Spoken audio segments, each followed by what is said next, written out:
আসসালামু আলাইকুম। তো সকালবেলায় দেখো মা রান্নার জোগাড় চাপিয়ে দিয়েছে, আর এদিকে ভাবি লাউ পাতা কেটেছে। তো লাউ পাতা সিদ্ধ করে লাউয়ের পাতা ভর্তা করবে।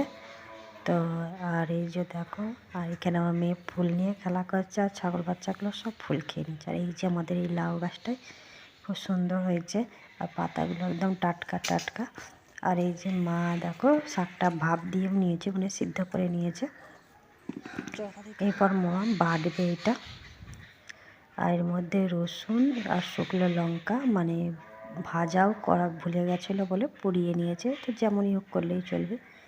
আর সত্যি মানে লাউ পাতা বাটাটা এত মজা হয়েছিল যে কি বলবো, খুব সুন্দর হয়েছিল খেতে। তো এখানে মা লাউ পাতাটা বেটে নিচ্ছে, আর তার সাথে হয়েছিল আমাদের ডাল আলুর তরকারি আর মাংস রান্না। তো এই যে মা লাউ পাতাটা বেটে নিচ্ছে শিলবাটায়, আর শিলবাটাতে মানে টেস্টই আলাদা, মিক্সারের থেকে শিলবাটায় পিসাটা বেশি মানে খেতে ভালো হয়, টেস্ট হয়।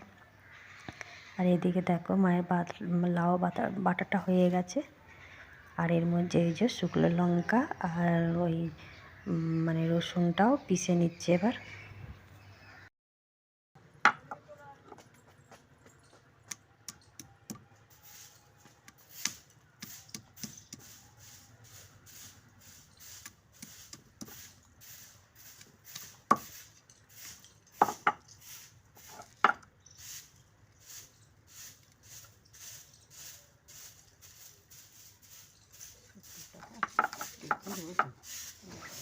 আর এই যে এবার রসুন লঙ্কাটা বেটে নিচ্ছে, আর এর মধ্যে দিয়ে দিল মার নুন।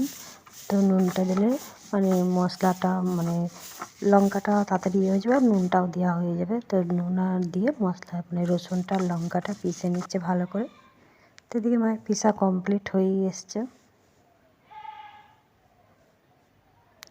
আর এর মধ্যে দিয়ে দিলে এক পলা সর্ষের তেল। সর্ষের তেল নিয়ে ভর্তাতে কোনো মজা নেই। তো ওই যে মা সর্ষের তেল দিয়ে দিল ভর্তায়। আর কারা কারা এরমভাবে লাউ পাতা ভর্তা খাও কমেন্টে বলো, কারা কারা ভালোবাসো।